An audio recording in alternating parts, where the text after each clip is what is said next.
हम जिस संसार में जीते हैं वह केवल घटनाओं, संबंधों और वस्तुओं का समुच्चय नहीं है। वह एक जटिल माया जाल है।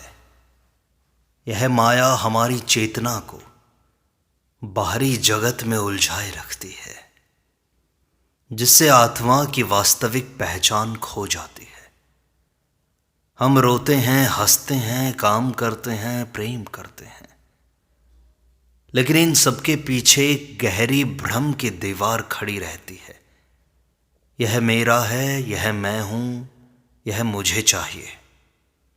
यही भ्रम, यही माया का वास्तविक खेल है।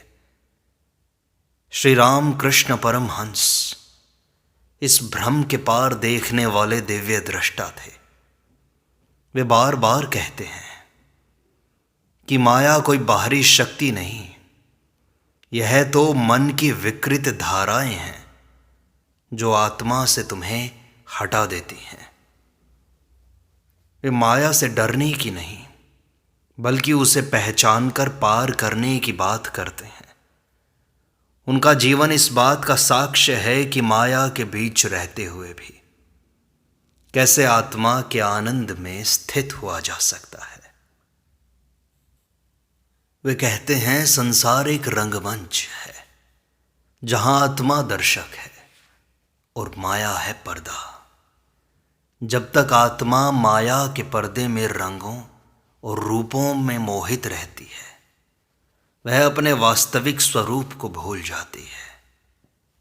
यह माया जादूगरनी की तरह है जो असत्य को सत्य, परछाई को वास्तविकता और बंधन को स्वतंत्रता के रूप में दिखाती है। मनुष्य जब शरीर, संबंध, धन और प्रतिष्ठा को ही सब कुछ मानता है, तब वह माया के भ्रम जाल में फंस जाता है। पर जैसे सूरज उगते ही रात का अंधकार मिट जाता है, वैसे ही आत्मज्ञान से माया का पर्दा गिर जाता है। माया को तोड़ने का एकमात्र उपाय है सत्य की स्मृति। निरंतर यह जानना कि मैं न शरीर हूं, न नाम, न संबंध। मैं केवल आत्मा हूं, शुद्ध चैतन्य हूं। श्री राम कृष्ण कहते हैं, पानी में बंधी नाव जैसे किनारे में हिल नहीं सकती, वैसे ही जब मन मोह से बंधा है तब तक वह सत्य की ओर नहीं बढ़ता। जैसे पतंग डोरी से बंधी उड़ती है पर स्वतंत्र नहीं होती, वैसे ही आत्मा जब तक माया से जुड़ी है तब तक वह सचमुच की उड़ान नहीं भर सकती। पर जो एक बार भीतर की आवाज सुन लेता है, वह जान जाता है कि यह संसार एक स्वप्न है। तब न मोह रहता है, न भय। तब आत्मा के दीपक में परम सत्य की लौ जलने लगती है। माया का पर्दा तब हट जाता है और आत्मा स्वाभाविक रूप से मुक्त हो जाती है। यही ब्रह्म से मिलन की राह है। श्री राम कृष्ण कहते हैं, माया कोई स्थूल वस्तु नहीं, यह एक अदृश्य शक्ति है जो मनुष्य की दृष्टि को उलझा देती है। जैसे धुएं में दर्पण धुंधला हो जाए, वैसे ही माया आत्मा को छिपा देती है। माया दो रूपों में कार्य करती है, आवरण और विक्षेप। आवरण का अर्थ है सत्य को ढक देना और विक्षेप का अर्थ है असत्य में उलझा देना। मन जब तक भोगों, इच्छाओं, संबंधों और द्वंद्वों में उलझा है, वह आत्मा के प्रकाश को देख ही नहीं सकता। श्री राम कृष्ण समझाते हैं, माया से बचना है तो पहले जानो कि यह माया है। अज्ञान के रहते माया हावी रहती है, पर जैसे ही विवेक जागता है, माया भाग जाती है। साधना, भक्ति और आत्मचिंतन ही वो शस्त्र हैं जो माया के जाल को काट सकते हैं। माया को देखकर डरने की नहीं, उसे पार करने की आवश्यकता है।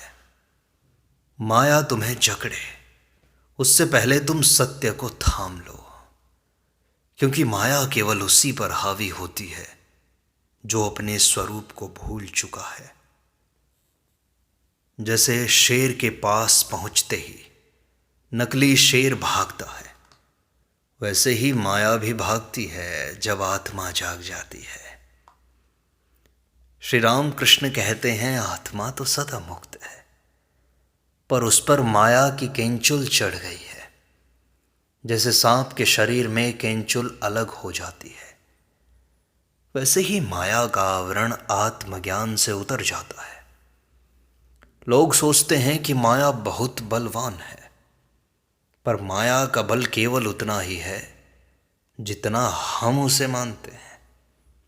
जो बार बार मैं आत्मा हूँ, ब्रह्म स्वरूप हूँ, इसको स्मरण करता हुआ अपने अंतःकरण में बैठा लेता है, उसके भीतर माया की पकड़ ढीली होने लगती है। श्री राम कृष्ण कहते हैं, संसार से भागने की आवश्यकता नहीं, पर उसमें लिप्त होने की भी आवश्यकता नहीं है। जीवन के सारे कर्म करो, पर भीतर से जुड़े रहो उस चेतना से जो कभी नहीं बदलती। जैसे कमल का फूल जल में रहकर भी जल से अछूता रहता है। माया का खेल तभी तक है जब तक मैं और मेरा की धारणाएं जीवित हैं। जैसे ही मैं मिटता है, माया भी मिट जाती है। सत्य को देखने के लिए माया की परतें हटानी पड़ती हैं। यही साधना है, यही मुक्ति का मार्ग है। श्री राम कृष्ण परमहंस कहते हैं, माया का सिरा पकड़कर उसकी जड़ तक जाना आवश्यक है, तभी तुम उससे मुक्त हो सकते हो। जैसे कोई डोरी को पकड़कर उसके अंत तक जाए और गांठ खोल दे, वैसे ही माया की हर गांठ को विवेक से खोलो। पहली गांठ है देहाभिमान, दूसरी लोभ, तीसरी मोह, चौथी भय। जब तक ये गांठें नहीं खुलती, तब तक आत्मा स्वतंत्र नहीं हो सकती। श्री राम कृष्ण कहते हैं, माया का विश्लेषण करो, उससे लड़ो मत, क्योंकि माया कोई दुश्मन नहीं है, बल्कि एक परीक्षा है। जो इस परीक्षा में पास हो जाता है, वह परमात्मा को गले लगा लेता है। जब माया का जड़ कारण दिख जाए, तब उससे ऊपर उठना सहज हो जाता है। माया को पार करने के लिए आवश्यक है सत्संग, ध्यान और आत्मचिंतन। ये ही हैं वो साधन जो तुम्हें भ्रम के जंगल से निकाल सकते हैं। और माया से डरो मत, उसे पहचानो। श्री राम कृष्ण कहते हैं, माया से डरने वाला कभी मुक्त नहीं हो सकता। डर, मोह और भ्रम, ये तीन माया के शस्त्र हैं। पर जो साहस पूर्वक माया को पहचान लेता है, उसके लिए यह केवल एक स्वप्न रह जाती है। जैसे कोई बालक डरावनी मूर्ति को देखकर रोता है, पर बड़ा होने पर हंसता है कि मैं क्या कर रहा था। वैसे ही साधक जब आत्मज्ञान प्राप्त करता है, तब उसे माया एक खेल जैसी लगती है। श्री राम कृष्ण कहते हैं, जो भगवान का नाम लेता है, उसकी माया भी सेवा करने लगती है। माया को हराने का मार्ग है ईश्वर में गहराई से डूबना। जैसे नदी की धार में उतरकर तैरना सीखते हैं, वैसे ही माया में रहते हुए ईश्वर स्मरण ही रक्षा करता है। डर नहीं, प्रेम चाहिए। भागना नहीं, दृष्टा भाव चाहिए, तभी माया तुम्हें छू न सकेगी। माया के मेले में अपने मौन को साधना सीखो। श्री राम कृष्ण कहते हैं, यह संसार एक मेला है जहां हर कोई खुद खरीदने दौड़ रहा है। क्या खरीदता है? संपत्ति, संबंध, सम्मान। पर जो साधक मौन साध लेता है वह इस मेले की आवाजों से अप्रभावित हो जाता है। जैसे कोई व्यक्ति चुपचाप भीड़ में चलकर भी भीतर से शांति में होता है, वैसे ही माया में रहकर भी मौन आत्मा को माया से ऊपर उठा देता है। यह मौन केवल वाणी का नहीं, मन का होता है। माया चाहती है कि तुम प्रतिक्रिया करो, उलझो, बंध जाओ, पर जब मन मौन होता है तब माया की पकड़ ढीली हो जाती है। मौन का अभ्यास आत्मा को उसके मूल में पहुंचा देता है। श्री राम कृष्ण कहते हैं, मौन में भगवान की आवाज स्पष्ट सुनाई देती है। संसार की भीड़ में यदि कुछ पकड़ना है तो स्वरूप को पकड़ो। यह मौन धीरे धीरे तुम्हें उस क्षण में पहुंचा देता है जहां माया का कोई अस्तित्व नहीं होता। मौन ही पहला कदम है आत्मा की दिशा में। और ये माया का दर्पण है, उसमें उलझो मत। माया दर्पण की तरह है जो केवल छवि दिखाती है, सत्य नहीं दिखाती। लोग दर्पण को ही वास्तविक चेहरा मान बैठते हैं। यही तो माया का भ्रम है। संसार में जो कुछ दिखाई देता है वह क्षणिक है, परिवर्तनशील है, पर मनुष्य उसी को पकड़ना चाहता है बार बार बार बार। जैसे कोई पानी में बने प्रतिबिंब को पकड़ने जाए, वैसे ही लोग माया में हाथ डालते हैं और निराश लौटते हैं। माया तुम्हें परछाई ही परछाई से उलझा देती है। परछाई का देखना बुरा नहीं, पर उसे वास्तविक मान लेना बंधन है। रामकृष्ण कहते हैं कि जो असत्य को असत्य समझ ले वही मुक्त हो जाता है। जब हम अपने अनुभवों, संबंधों, इच्छाओं और विचारों को निरीक्षण पूर्वक देखें, तब समझ आता है कि यह सब माया का खेल है। तब भीतर एक मौन हंसी उठती है और वह हंसी ही प्रारंभ होती है आत्मा की मुक्ति का। माया के रंगमंच से उतरने का समय अभी है। श्री रामकृष्ण परमहंस कहते हैं कि यह संसार एक रंगमंच है और हम सब अभिनय कर रहे हैं, करते ही जा रहे हैं। अभिनय करते करते ही लोग अपने वास्तविक चेहरे को भूल जाते हैं। यही माया का जाल है। माँ, बाप, पति, पत्नी, बेटा, बेटी, अधिकारी या सेवक, ये सारे अभिनय हैं, सत्य नहीं है। जो अपने ही अभिनय में खो गया वह स्वयं को भूल गया। माया चाहती है कि तुम इन मुखौटों को ही अपना सत्य मान लो, पर आत्मा कोई भूमिका नहीं बनाती। वह तो साक्षी है, नित्य है। श्री रामकृष्ण कहते हैं, जब तुम जान जाते हो कि यह मंच है, तब तुम मंच से उतरने को तैयार होते हो। मंच से उतरना मतलब भागना नहीं, बल्कि भीतर से मुक्त होना है। तुम काम करो, संबंध निभाओ, पर जानो कि यह सब अभिनय है। जो इस जागरूकता में जीता है वह माया से ऊपर उठ जाता है और आत्मा की सच्ची शांति को प्राप्त करता है। श्री रामकृष्ण कहते हैं, यह संसार एक सपना है जो तब तक चलता है जब तक तुम सोए हुए हो। जो जागता है उसके लिए यह संसार उसी क्षण बदल जाता है। नींद में जो सांप दिखता है वह नींद में ही डर आता है, पर जागते ही वह गायब हो जाता है। लेकिन सपने का डर तो वास्तविक था। माया ठीक वैसी ही है, एक सामूहिक स्वप्न है जिसमें सब उलझे हैं। मनुष्य जब आत्मचिंतन करता है तो वह उस चेतना से जुड़ता है जो सपने से परे है।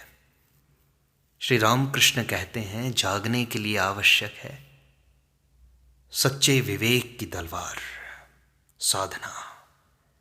तलवार से माया का भ्रम कटता है और आंखें खुल जाती हैं। तब न मोह रह जाता है न भय, केवल प्रकाश रह जाता है। तब व्यक्ति केवल देखता है पर बंधता नहीं, छूता नहीं, लिप्त नहीं होता। यही है जागना, यही है मुक्ति। और माया को कोई तर्क नहीं काट सकता। माया को कोई तर्क नहीं काट सकता, केवल प्रेम ही उसे गलाता है। माया भीतर से कठोर लगती है, पर प्रेम की ऊष्मा उसे पिघला देती है। जब मनुष्य सच्चे हृदय से ईश्वर को पुकारता है तब माया स्वयं उसकी सेवा में लग जाती है। माया तब तक बंधन है जब तक मन खींचता है, पर जब मन भगवान के चरणों में अर्पित हो जाता है तब माया भी उसके रक्षक बन जाती है। श्री रामकृष्ण कहते हैं, सच्चा प्रेम ही माया से ऊपर उठने का सरलतम मार्ग है। यह प्रेम मां के प्रति हो, श्री ठाकुर जी के प्रति हो या निराकार के प्रति, जब वह सच्चा हो तब वह सब बंधनों को काट सकता है। जैसे नदी अपनी सीमाओं को तोड़कर समुद्र से मिल जाती है, वैसे ही प्रेम की नदी आत्मा को ब्रह्म से मिला देती है। प्रेम का जल ही माया की अग्नि को बुझा देता है। माया बाहर नहीं, तुम्हारे विचारों में जड़ जमाए बैठी है। मन में जो बार बार उठने वाला मैं है वही माया की जड़ है। यह मैं चाहता है अधिकार, प्रशंसा, संग्रह और सुरक्षा। यही इच्छा का बीज है और यही माया का प्रारंभ। जब साधक विचारों का निरीक्षण करता है तब वह देखता है यह विचार मेरा नहीं है, यह तो माया का खेल है। श्री रामकृष्ण कहते हैं, जिसने अपने विचारों को देखा वह स्वयं को देखने लगा। विचारों की गहराई में उतरते उतरते साधक को पता चलता है कि उसके भीतर एक शांत केंद्र है जो केवल है, जो न विचार है न इच्छा। यही केंद्र आत्मा है, वही सत्य है।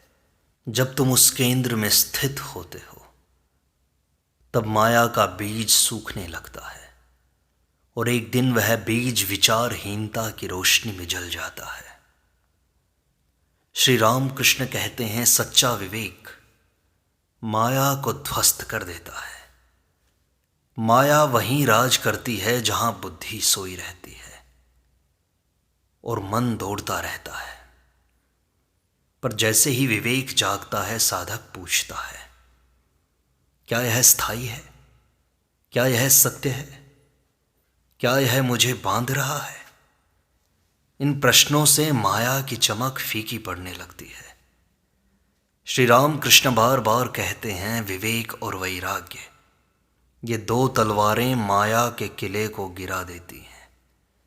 विवेक से तुम्हें दिखाई देता है कि हर वस्तु नश्वर है, हर संबंध सीमित है। तब मन पीछे हटता है और आत्मा आगे बढ़ती है।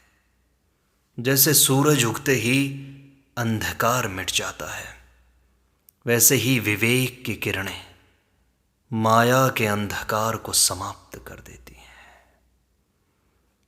यह माया का संगीत मधुर लगता है, पर छल कपट से भरा हुआ है, धोखेबाज है। श्री रामकृष्ण कहते हैं, माया बांसुरी की तरह मधुर बजती है, पर वह तुम्हें सुला देती है नींद में, गहरी नींद में। संसार की चीजें तुम्हें लुभाती हैं, सौंदर्य, सुख, प्रशंसा, प्रेम, ये सब आकर्षक ध्वनियां हैं। पर ध्यान दो, ये स्वर तुम्हें भीतर की ओर नहीं, बाहर की ओर खींचते हैं। जब तक कान इन ध्वनियों में लगे हैं, हृदय ईश्वर की पुकार नहीं सुन सकता। माया की आवाजें इतनी सुंदर होती हैं कि आत्मा की पुकार दब जाती है। तभी साधक को चाहिए वैराग्य में विश्राम, कभी कभी सब कुछ छोड़कर मौन में जाना, जीवन की ध्वनि को सुनना। जब वह स्वर सुनाई देता है तो माया का संगीत भटकाव लगने लगता है, और तब साधक पहली बार शुद्ध परम रूप से गहनता को प्राप्त शांति का अनुभव करता है।